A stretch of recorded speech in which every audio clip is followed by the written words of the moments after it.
Indo-British Advanced Pain Clinic, Noppimayam Surgery Duram. For appointments 9155515563. Sankranti పండగ అంటే మనకి బోలెడు పిండి వంటలు గుర్తొస్తాయి కదా అనిల్ గారు. లైక్ ఫర్ ఎగ్జాంపుల్ జంతికలు, స్వీట్ పొంగల్, అరిసెలు ఇవన్నీ మ్యాండేటరీ కదా. మీకు ఏది ఫేవరెట్? నాకు అరిసెలు అంటే ఇష్టం, కజ్జికాయలు అంటే ఇష్టం, సున్నుండలు అంటే ఇష్టం. బెల్లం సున్నుండలా పంచదార? బెల్లం సున్నుండలు. పంచదార సున్నుండలు అసలు తిన్న. బెల్లం సున్నుండలు అది మా అమ్మ చాలా బాగా చేస్తుంది. నెయ్యి వేసి నీట్గా కరెక్ట్ పోర్షన్స్లో చేస్తుంది. సో బెల్లం సున్నుండలు బాగా తింటాం. సో మన సినిమాని ఏ స్వీట్తో పోల్చి ఇలా ఉండబోతుంది సంక్రాంతికి వస్తే? అంటే మన సినిమాలో అన్నీ ఉంటాయి, ఒక స్వీట్తోనే పోల్చలేను. అంటే మనకు ఒక గారె, పులిహోరే అండ్ ఒక స్వీట్, ఒక దానికి కాంబినేషన్స్ ఉంటాయి కదా. సో అన్ని రకాల ఎలిమెంట్స్ కలిపి ఉంటుంది సంక్రాంతికి వస్తున్నాం. సో ఒక డిష్తో నేను ఒక పర్టికులర్ దీంతో నేను కంపేర్ చేయలేను. కాబట్టి షడ్రుచుల భోజనం అంటారు కదా, సో అలా అనుకోండి. అన్ని ఎలిమెంట్స్ ఫుల్ మీల్స్, షడ్రుచుల భోజనం. పర్ఫెక్ట్. సో అసలు మామూలుగా F2 cinema was fun, F3 was super fun. ఇప్పుడు సంక్రాంతికి వస్తున్నాము, would be still more better fun అని అర్థం అవుతోంది. బికాజ్ మీరు చేస్తున్న ప్రమోషన్స్ దగ్గర నుంచి చూసుకుంటూ వెళ్తే you have definitely taken comedy to next level అన్నది అర్థమవుతుంది. కామెడీలో ఆ ఫ్రెష్నెస్ని how do you manage Anil గారు? కామెడీ ఎప్పుడు ఏంటంటే సిచ్యువేషన్స్లోంచి పుట్టుతుంది కామెడీ. ఒక్కొక్కసారి క్యారెక్టరైజేషన్ నుంచి పుడుతుంది. అంటే ఒక మనిషి బిహేవియరు, ఒక మనిషి ఎలా మాట్లాడుతున్న దాని నుంచి పట్టుకోవాలి. Most toughest job. సో అది స్క్రిప్ట్ అనుకున్నప్పుడు ఆ స్క్రిప్ట్లో కామెడీ ఎలా పండించాలి, ఎలాంటి క్యారెక్టర్స్ డిజైన్ చేయాలి, అలాంటి సిచ్యువేషన్స్ పెడితే కామెడీ ఎక్కువ వర్కౌట్ అవుతుంది అని చెప్పి అనేది ఒక చిన్న దాన్ని ఏమంటారు, ఒక ఆపరేషన్ లాంటిదే. కరెక్ట్గా అన్ని మీ ఆపరేషన్ అంత ఈజీగా ఎలా చేస్తారు అన్నది ఎవరికి అర్థం కాదు. మీకు అనిపిస్తుంది కానీ దాని వెనక మేము తలలు బదులు కొట్టుకుంటాం, మా బుర్రలు బదులైపోతాయి.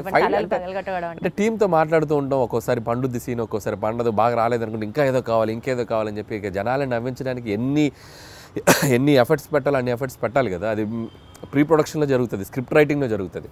స్క్రిప్ట్ రైటింగ్లో ఒకటి, మళ్ళీ సినిమా ఎగ్జిక్యూషన్లో మళ్ళీ దాన్ని ఎలా మేకింగ్లోకి తీసుకురావాలి. It's like a long process. But నా వరకు నేను ఏంటంటే పర్సనల్గా బాగా ఎంజాయ్ చేస్తాను ఆ ఫేజ్ని. ఎందుకంటే నాకు బేసిక్గా కామెడీ ఇష్టం కాబట్టి. అంటే మీరు ఎట్లా జనాల్లో చూసి దిస్ పర్టికులర్ క్యారెక్టర్ మనకు వర్కౌట్ అవుతుంది అని దాని మీద వర్కౌట్ చేస్తారా? 100% ఎక్కువగా అబ్జర్వేషన్ ఉంటుంది. సో మనుషులను ఎక్కువగా అబ్జర్వ్ చేస్తాను. అబ్జర్వ్ చేసినప్పుడు దాంట్లో నుంచి వచ్చే బిహేవియర్స్ ఎక్కువ క్యాచ్ చేస్తాం. అవి మనం సృష్టించడానికి, అంటే ఇప్పుడు సినిమా అనేది ఒక ఇమాజినేటరీ వరల్డ్ కదా. సో మనం అన్ని పాత్రలు మనం సృష్టించాలి, ఒక ప్రపంచాన్ని క్రియేట్ చేయాలి. అది చిన్న సినిమా అవ్వండి, పెద్ద సినిమా అవ్వండి. సో ఆ క్రియేట్ చేసేటప్పుడు మన చుట్టూ ఉన్న పాత్రలు, మనం ఎక్కడో చూసిన పాత్రలు కొన్ని తగులుతూ ఉంటాయి. కామెడీకి అవి ఎక్కువ తగులుతాయి. సో అది most creative part of the day ఎప్పుడు అనిల్ గారు మీకు? మిడ్ నైట్, అర్ధరాత్ర, మధ్యాహ్నం పూట, తెల్లవారుజామున? When will it be? అంటే ఇన్ ద మార్నింగ్ అని కాదు కానీ నాకు ఎప్పుడు కూడా నాకు క్రియేటివ్ స్పేస్ అంటే నేను మ్యూజిక్తో ఎక్కువ ఉన్నప్పుడు బాగా వస్తుంది ఐడియాస్. అంటే journey, any journey is biggest నాకు క్రియేటివ్ స్పేస్. లేదు కార్లో అట్లా రాదు, కార్లో వెళ్తుండాలి, మూమెంట్ ఉండాలి. ఫ్లైట్లో ఉండొచ్చు, ట్రైన్ అవ్వచ్చు, బస్ అవ్వచ్చు. సో ఎనీ జర్నీ ఉంటే ఆ జర్నీలో నేచర్ అలా మూవ్ అవుతున్నప్పుడు ఆ సాంగ్స్ వింటున్నాను. సో అక్కడ నాకు కొద్దిగా ఐడియాస్ ఎక్కువ జనరేట్ అవుతాయి. యాక్చువల్లీ మీరు చేసే కామెడీ టైమింగ్ మూవీస్లో ఈవీవి సత్యనారాయణ గారి టైమింగ్తో, కామెడీ టైమింగ్తో చాలామంది రిలేట్ చేసుకుంటుంటారు. Because your stories will have comic content in it and also human values ఉంటాయి. ఫన్ చుట్టూరు ఆ సినిమా అంతా తిరుగుతూ ఉంటుంది. ఇలాంటి కోరిలేషన్ మీకు ఎవరైనా ఎప్పుడన్నా చెప్పినప్పుడు would you feel great about itself? 100% it's the biggest compliment for me. And నేను ఇన్స్పైర్ అయిన డైరెక్టర్స్ వాళ్ళు. So always like Jandhyala garu and EVV గారు అండ్ ఎస్వి కృష్ణారెడ్డి గారు, ఈ ముగ్గురు డైరెక్టర్స్. సో 90sలో నేను చిన్నపిల్లగా ఉన్నప్పుడు వాళ్ళ సినిమాలు ఏవైతే, జంధ్యాల గారు రెండ్రెల్లారు, ఆహనా పెళ్ళంట, చూపులు కలిసిన శుభవేళ, బావ పన్నీరు, అండ్ ఈవీవి గారు ఆలిబాబాడు విధంగా, జంబలగడి పంప, అప్పులప్పారు, ఇవన్నీ నాకు ఇట్స్ లైక్ నేను యాక్షన్ సినిమాలు, హీరోల సినిమాలు ఎంత బాగా చూసేవాడినో VHS క్యాసెట్లు తెచ్చి వీళ్ళ సినిమాలు అన్నీ చూసేవాడిని. సో యాక్షన్ సినిమా థియేటర్లో ఒకసారి చూసేవాడిని, VHS క్యాసెట్లో వీళ్ళ సినిమాలు 1-10 సార్లు చూసేవాడిని. సో ఆ ఇంపాక్ట్ మీ మీద బాగా ఎక్కువ ఉంది. అంటే చూడటమే కాదు, ఆ సినిమాలో సీన్స్ ప్రాక్టీస్ చేసేవాడిని నేను వెళ్ళి. సో స్కూల్కి వెళ్ళి ఫ్రెండ్స్ తోటి చెప్పేవాడిని. సో జంబలగడి పంప సినిమా ఉంది, ఫ్రమ్ టైటిల్ కార్డ్ నుంచి ఎండ్ వరకు నరేషన్ ఇచ్చేవాడిని.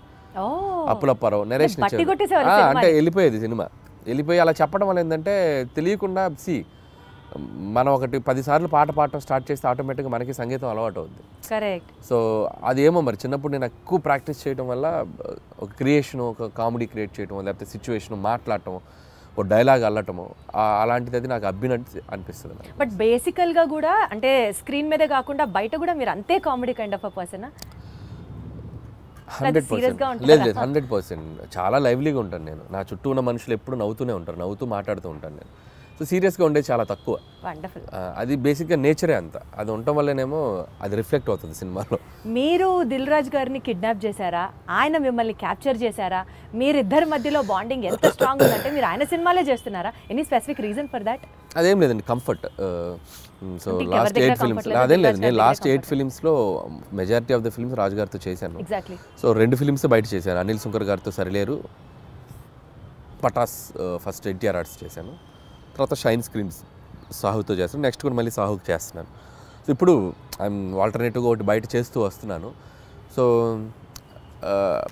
రాజుగారితో ఉండే ప్లస్ పాయింట్ ఏంటంటే ఇట్స్ లైక్ వాళ్ళతో జర్నీ ఉండడం వల్ల లైక్ ఫ్యామిలీ బాండింగ్ ఏర్పడిపోయింది. ఒక ఫ్యామిలీ బాండింగ్ వచ్చినప్పుడు ఏంటంటే నేను ఒక కనెక్ట్ అయితే నేను అంత త్వరగా వదిలిపెట్టే మనిషిని కాదు నేను. సో రియల్ లైఫ్లో అంతే. అండ్ ఎమోషనల్ కనెక్ట్ ఎక్కువ, ఒకరితో కంఫర్ట్ అంటే ఒక కనెక్షన్ వచ్చాక గబుక్కుని ఇంకొకరి దగ్గరికి వెళ్ళలేను నేను, ఓన్ చేసేసుకుంటాను. ఇప్పుడు మళ్ళీ సాహు ఉన్నాడు, షైన్ స్క్రీన్స్ కనెక్ట్ అయిపోయాడు. సో మళ్ళీ అతనితో సినిమాలు చేస్తూ బాగా దిల్ రాజు గారితో కనెక్ట్ అయిన కాన్సిక్వెన్స్ ఏంటి అంటే లేదు, పటాస్ సినిమాకి అండ్ ఈ స్టూడ్ ఫర్ మీ. సో అంటే ఎన్టీఆర్ ఆర్ట్స్ బ్యానర్లో చేసినప్పుడు ఆ సినిమా రిలీజ్కి ఆయన వచ్చి అన్ని ఏరియాస్ ఆయనే తీసుకొని కొనుక్కొని ఆయనే రిలీజ్ చేశారు film. So Pataas cinema yeah. So ఇప్పుడు ఎన్టీఆర్ ఆర్ట్స్ నాకు ఎంత నిలబడిందో, సో కళ్యాణ్ రామ్ గారు సినిమా నా మీద డబ్బులు పెట్టి తీశారు. అదే సినిమాని మార్కెట్లోకి తీసుకెళ్ళిన వ్యక్తి, డిస్ట్రిబ్యూట్ చేసి ఆ సినిమాని అంతే విధంగా జనాల్లోకి తీసుకెళ్ళిన ప్రొడ్యూసర్ ఆయన. ప్రొడ్యూసర్ కూడా డిస్ట్రిబ్యూషన్ కూడా ఉంది కదా వాళ్ళకి. సో అక్కడ నుంచి బాగా ఎంకరేజ్ చేసేవాళ్ళు నన్ను. సో అక్కడ స్టార్ట్ అయింది జర్నీ. తర్వాత ఆల్మోస్ట్ 4-5 ఫిల్మ్స్ అక్కడే చేయటం. సో ఇప్పుడే భగవంత్ కేసరికి బయటకు వచ్చాను నేను. సో సర్లేరుకి ఒకటి బయట చేశాను, భగవంత్ కేసరికి మళ్ళీ షైన్ స్క్రీన్స్ చేయటం. మళ్ళీ నాకు షైన్ స్క్రీన్స్ కూడా సాహుతో అదే బాండింగ్ ఉంది ఇప్పుడు. సో సాహుతో కూడా ఫిల్మ్స్ చేస్తాను ఇప్పుడు మళ్ళీ నెక్స్ట్. గాట్ ఇట్ 40 ఫిల్మ్స్ కంటే పైగా తమిళ్లో చేసినటువంటి ఐశ్వర్య రాజేష్ గారిని కూడా మీరు ఆడిషన్ చేసి ఈ సినిమాకి సెలెక్ట్ చేశారు అని విన్నాము. అంటే you were so particular about the character, లేదా ఆవిడ చేయగలరా చేయలేరా అన్నట్ట మీకు డౌట్ ఉందా? అంటే ఆడిషన్ అని కాదు కానీ లుక్ టెస్ట్ చేసాం. లుక్ టెస్ట్ చేసినప్పుడు నా భయం ఏంటంటే ఐశ్వర్య రాజేష్ తెలుగు అమ్మాయి, అద్భుతమైన పెర్ఫార్మర్. సో ఒకసారి యాక్సెంట్ ఎలా పలుకుతుందో తెలుసుకుంటే, తన బాడీ లాంగ్వేజ్ నేను అడాప్ట్ చేసుకుంటే నేను రాసేటప్పుడు నాకు ఇంకా ఈజీ అవుతుంది. సో నేను ఇప్పుడు వీటీ గణేష్ ఉన్నారంటే నేను ఆయన బాడీ లాంగ్వేజ్ నాకు అర్థమైపోయింది. ఎవడరా మీరు, అది వచ్చేస్తుంది, నేను చెప్పగలను, మాడ్యులేట్ చేయగలను. సో అలా ఒక్కొక్క హీరో, ఇప్పుడు నరేష్ గారు ఉన్నారు, రాజేంద్ర ప్రసాద్ ఉన్నారు, ఒకసారి వాళ్ళతో నేను పట్టుకున్నానంటే నేను అది ఈజీ అవుద్ది నాకు రాయటానికి. సో ఐశ్వర్యకి ఏంటంటే తను ఏదో జోక్గా చెప్తుంది కానీ ఆడిషన్ లాగా కాదు, తన బాడీ లాంగ్వేజ్ తనది ఎలా ఉంటుందో నాకు రీడ్ అవ్వాలి ఇక్కడ మైండ్కి. సో అందుకని ఒక 2-3 డైలాగులు ఎలా చెప్తుంది, సారీ బా, మీరు ట్రైలర్లో చూస్తారు కదా, లవ్ యూ బా, ఆ భావాన్ని ఎలా పలుకుతుంది, యాక్సెంట్ చెప్పగలుగుతుందా లేదా అనేది చూసుకున్నాం. సో బేసికల్గా మీరు మనుషుల్ని స్టడీ చేసేస్తారు, బాడీ లాంగ్వేజ్ని అర్థం చేసేసుకుంటారు. You have that skill. Easy అవుతుంది. ఇప్పుడు ఉపేంద్ర లమ్హాన్ ఆయన ఉన్నారు, ఆయన యానిమల్లో చేశారు. యానిమల్లో చేసినప్పుడు నాకు విపరీతంగా నచ్చిన క్యారెక్టర్. నేను సందీప్ రెడ్డి వంగతో కూడా దాదాపు చాలాసేపు మాట్లాడి ఆయన నంబర్ తీసుకొచ్చాను నేను. యానిమల్ ఇంటర్వెల్లో వస్తాడు, బొమ్మలు అమ్ముకునేవాడిని అనుకుంటున్నారా అనేది విచిత్రమైన టైమింగ్ ఉంటుంది. అది నాకు భలే చూడగానే భలే అనిపించింది నాకు. అరే భలే పెక్యులర్గా ఉన్నాడు ఇతను అని తీసుకొచ్చి నేను ఆ సినిమా యానిమల్ ఒక 10 సార్లు చూసా ఆయన బాడీ లాంగ్వేజ్ని క్యాప్చర్ చేసుకోవడానికి. చూసుకొని నేను నరేషన్ ఇచ్చినప్పుడు అతను షాక్ అయిపోయాడు, ఉపేంద్ర లమ్హాన్, ఇదేంటి ఈ నాలాగా పెర్ఫార్మ్, ఈ నాలాగా కనిపిస్తున్నాడు ఏంటి, ఇన్ఫాక్ట్ నాకంటే బెటర్ కనిపిస్తున్నాడు ఏంటి అన్నారా? మీకు కాంప్లిమెంట్ వచ్చిందా? యా, ఈ టోల్ లైక్ దట్. సో నేను ఆ బాడీ లాంగ్వేజ్ని ఓన్ చేసుకోవడం వల్ల ఆ మిమిక్రీ చేయడం ఒక ఇది ఉంది కాబట్టి నాకు ఈజీ అవుతుంది క్యారెక్టర్స్తో రాయటానికైనా పెర్ఫామ్ చేయించడానికైనా. అప్పుడు నాది వాళ్ళ మీద రుద్దటం కంటే వాళ్ళ దాన్ని బెటర్గా అడాప్ట్ చేసుకుని దాన్ని బెటర్ చేయడం ఉన్నప్పుడు ఎప్పుడు ప్లస్ అవుతుంది. ఏమన్నా స్కెచ్ ఏమన్నా sketch. Meenakshi such a beautiful heroine. ఇప్పటి వరకు తను చేసిన ఫిల్మ్స్లో తన క్యారెక్టర్కి తగ్గ స్కోప్ రాలేదు అని ఒక చిన్న పాయింట్ ఉండింది. ఈ సినిమాలో how you going to show it her? So Meenakshi బేసికల్గా వెరీ డెడికేటింగ్గా చేసే అమ్మాయి. అండ్ ఇద్దరు అమ్మాయిలు వెరీ గ్రౌండెడ్. నేను చేసిన అన్ని సినిమాల్లో బెస్ట్ యాక్టర్స్ వీళ్ళిద్దరు, I can say proudly. So very down to earth and very friendly, చాలా పెద్ద open statement, very friendly. And like A time చెప్పినా, ఏ సినిమాకి అంతసేపు ఉండాలన్నా, నైట్ ఎక్స్టెండ్స్ అయినా, నో కంప్లైంట్స్ అట్ ఆల్. గుడ్డులా కష్టపడతారు సినిమా కోసం ఎంత దూరమైనా కష్టపడేటువంటి మెంటాలిటీ ఉన్న అమ్మాయిలు ఇద్దరు. అండ్ వెరీ జెన్యూన్ సోల్స్ అనమాట. సో అందుకని వాళ్ళకి అందుకే మీరు అన్నట్టు మీనాక్షికి లక్కీ భాస్కర్ తనకి మంచి పాత్ర పడింది, బాగా చేసింది. అండ్ ఈ సినిమాలో కూడా తనకేంటంటే ఐశ్వర్య రాజేష్తో వచ్చేసి ఒక కంప్లీట్ ఇన్నోసెంట్స్, ఒక చదువు రాని ఒక పల్లెటూరు గబ్బలై ఒక వెంకటేష్ గారి వైఫ్గా ఉండి భర్తని విపరీతంగా ప్రేమించి పక్కన ఆడగాలి సోకితే చాలు ఫ్రస్ట్రేట్ అయ్యి పొసెసివ్గా ఫీల్ అయ్యే అమ్మాయి లైఫ్లో. అమ్మో భర్తకి ఒక ఎక్స్ గర్ల్ ఫ్రెండ్ ఉండటం అనేది ఒక షాకింగ్ ఆ అమ్మాయికి. ఆ అమ్మాయి ఎలా డీల్ చేస్తుంది అనేది ఆ అమ్మాయి క్యారెక్టర్. మీనాక్షిది వచ్చేసరికి దానికి బౌన్స్ అవ్వాలి, ఆ అమ్మాయి క్యారెక్టర్కి బౌన్స్ అవ్వాలి. సో మీనాక్షిది కూడా చాలా మంచి రోల్ అండ్ యాక్షన్ ఉంది. ఫస్ట్ ఒక 10 నిమిషాలు ఆ అమ్మాయికి ఒక ఫైట్ కూడా ఉంది and police officer role. So glamour wise cutout wise ఆ అమ్మాయిది కూడా సినిమాకి హెల్ప్ అవుతుంది ఇద్దరు. Got it. సో నిజ జీవితంలో ఉన్న సంఘటనలు తీసుకొని మీరు సినిమాల్లో అంటే the most delicate and sensitive element is what you pick up for your films అనుకుంటే నిజంగా చెప్పండి అనిల్ గారు, మీ లైఫ్లో వైఫ్ సెగ్మెంట్ కంటే ముందు గర్ల్ ఫ్రెండ్ సెగ్మెంట్ ఉందా? ఇవి చెప్తే కాపురాలు కూలిపోతాయి, చెప్పలేము. మీది కూడా లవ్ మ్యారేజ్ అనే విన్నాం. అంటే ప్రతి వాళ్ళకి ఎక్కడో ఒక చోట ఒక లవ్ స్టోరీ ఉంటుంది. అది 10th క్లాస్ నుంచి ఇంటర్లో ఉండొచ్చు, ఇంటర్ టు ఇంజనీరింగ్ ఉండొచ్చు, ఇంజనీరింగ్లో ఉండొచ్చు, లేకపోతే అది నేను అవి చెప్తే నా లైఫ్ బయోపిక్ నేను తీసుకోవాలి. మీకు తెలుసో తెలీదో మీరు బ్లష్ అవుతున్నారు. లేదు నేను చెప్పలేను. సో మా వైఫ్కి తెలుసు నాకేముందో, కాబట్టి నేను పబ్లిక్గా చెప్పలేను అండ్ ప్రతి ఒక్కరికి ఉంటుంది. అందుకే నేను తీసుకున్న ఎలిమెంట్ F2 కానీ అండ్ F2 కూడా ఇట్స్ లైక్ వైఫ్ హస్బెండ్ మధ్య ఉండే క్యూట్ రిలేషన్షిప్లో ఉండే చిన్న చిన్న fun things, problematic things discuss చేయడం వల్ల that become a very very big hit. ఇప్పుడు కూడా ఏంటంటే ప్రతి మనిషి ఒక మగాళ్ళ లైఫ్ అవ్వచ్చు, అమ్మాయిలకు కానీ ఎక్కడో చోట ఒక పాస్ట్ ఉంటుంది. సో ఆ పాస్ట్ని మనం బ్యూటిఫుల్గా డ్రైవ్ చేస్తే ఎలా ఉంటుంది, సో దానివల్ల ఉండే ప్రాబ్లమ్స్ని ఎలా మనం చెప్తే ఎలా ఉంటుంది అంటే మీ నిజ జీవితాన్ని రెప్లికేట్ చేశారా? నా నిజ జీవితం కాదు, ఇది అందరికీ మంది కనెక్ట్ అయ్యే ఎలిమెంట్. సో నాది ఉండేది తక్కువ ఉండొచ్చు, ఇంకోటికి ఎక్కువ ఉండొచ్చు. అంటే మీకంటూ ఉంది, ఎవరికైనా ఉంటుంది అంటాను. నాకు అంత పెద్ద లవ్ స్టోరీ లేదు, అది నా వైఫ్కి తెలుసు కాబట్టి ఇబ్బంది లేదు. నాకు పెద్ద లవ్ స్టోరీ లేదు, అస్సలు లేదు. నాకు లవ్ స్టోరీ ఉంటే ఇప్పటికి నేను 10 లవ్ స్టోరీలు తీయాలి.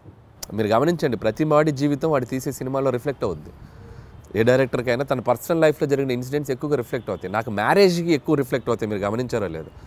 నేను తీసే సినిమాలో మ్యారేజ్ ఫేజ్ ఎక్కువ ఉంటుంది, హస్బెండ్ వైఫ్ ఫేజ్ ఎక్కువ ఉంటుంది, కాబట్టి అది మెజారిటీ పార్ట్ ఉంది. నాకు లవ్ స్టోరీ ఉంటే ఈ పార్ట్ నేను అద్భుతమైన లవ్ స్టోరీ తీయాలి నేను, మీకు అర్థమైందా? సో కాబట్టి లాజికల్లీ చెప్తున్నాను నేను. సో నా లైఫ్లో కామెడీ ఎక్కువ ఉంటుంది, ఎంజాయ్మెంట్ కామెడీలో ఎక్కువ చూస్తా, సెటారిక్ ఫన్ చేయటం దీంట్లో ఎక్కువ చూస్తాను. కాబట్టి నేను తీసే సినిమాలు ఎక్కువగా ఫన్ బేస్డ్ ఉంటుంది. So I'm fun loving person. కాబట్టి వెంకటేష్ గారికి ఈ స్టోరీ చెప్పిన వెంటనే డిడ్ యూ యాక్సెప్ట్ ఇట్ అండి? అంటే ఈజీగా అనిపించిందా మీకు ఆయనకి చెప్పడం? లేదు, ప్రతి లైన్ వెంకటేష్ గారికి నాకు ఒక చిన్న ఈక్వేషన్, మా ఇద్దరికి ఒక ట్యూనింగ్ ఉంది. సో అనిల్ బాగా తీయగలరనే నమ్మకం వెంకటేష్ గారికి ఉంది. వెంకటేష్ గారు నన్ను బిలీవ్ చేస్తారో, ఆయనకి ఎలాగైనా ఒక పెద్ద హిట్ ఇవ్వాలనే ఒక కాన్ఫిడెన్స్ నాకు ఉంటుంది.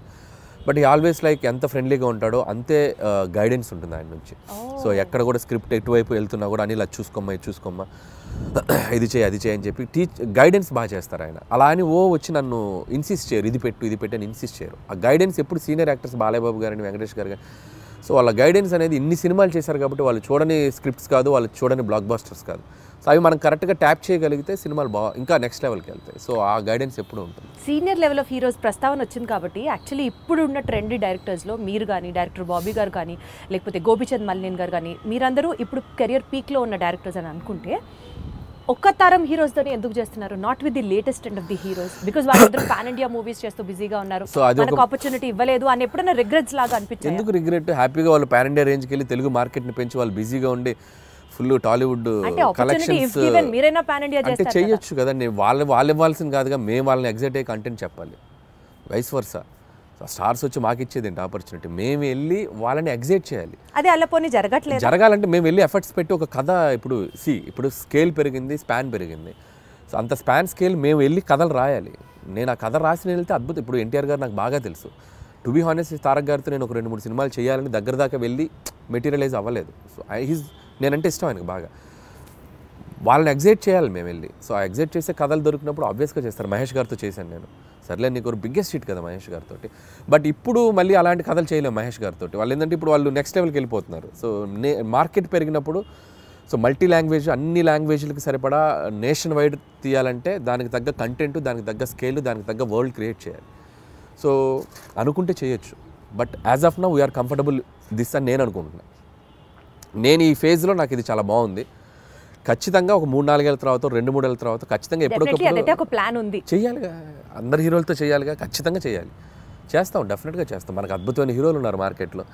మీకున్న కామెడీ సెన్స్ ఆఫ్ టైమింగ్కి, చిరంజీవి గారికి ఉన్న కామెడీ సెన్స్ ఆఫ్ టైమింగ్కి మీరిద్దరూ కలిసి ఒక ప్రాజెక్ట్ చేస్తే it would be in still more next level అని అనిపిస్తున్న నేపథ్యంలో అసలు దాని గురించి ఎప్పుడైనా ట్రై చేశారా, ఆలోచన చేశారా? ఒక 2-3 సార్లు అనుకున్నాము. సో బిఫోర్ సంక్రాంతికి వస్తున్నాం కూడా మెటీరియలైజ్ అయ్యేదాకా వెళ్ళి మెటీరియలైజ్ అవ్వలేదు డ్యూ టు కొన్ని ప్రాక్టికల్ ప్రాబ్లమ్స్ వల్ల. హోప్ సో కమింగ్ సూన్ అలాంటి ఒక ఎగ్జైట్మెంట్ థింగ్ జరిగే అవకాశం ఉంది. సో అది too early to tell. So Chiranjeevi గారితో చేయాలని నాకు ఉంది. But still it is on the track అని అయితే అర్థమవుతుంది. ట్రాక్లో ఉంది, బట్ కన్ఫర్మేషన్ మనం ఇప్పుడే చెప్పలేము. ఎందుకంటే ఇన్ ద సెన్స్ అన్ని సెట్ చేసుకున్నాక చెప్తే బాగుంటుంది. సో ముందే చెప్పడం వల్ల ఏంటంటే నేను కథ లేకుండా, కథ పూర్తిగా హీరోకి గారికి చెప్పకుండా, ఏ ఎగ్జైట్మెంట్ లేకుండా ఇది ఉంది అని నేను చెప్పలేను. ఇద్దరం ఎగ్జైట్మెంట్లో అనౌన్స్ చేసామనుకోండి, కిక్ వేరు. సో అందుకని అది అంతా మెటీరియలైజ్ అయ్యాక చెప్తే బాగుంటుంది. Still we are in its very beginning స్టేజ్లో ఉంది. సో మీరు అన్నట్టు చిరంజీవి గారితో నేను అనేది చేయాలి అనుకున్న ఇది మాత్రం ఖచ్చితంగా డెఫినెట్గా మా ఇద్దరికి ఒక ఎంటర్టైన్మెంట్, ఆయనకి ఏం చేస్తే బాగుంటుందనే ఐడియా నాకుంది. అలాగే చిరంజీవి గారితో ఏం చేయాలి అనేది కూడా ఒక క్లియర్ పిక్చర్ ఉంది. సో డెఫినెట్గా it will be like wonderful. మీకంటూ ఫోకస్ ఆ విజన్ ఉంది కాబట్టి డెఫినెట్లీ అది ఎగ్జిక్యూట్ అవుతుంది వెరీ సూన్.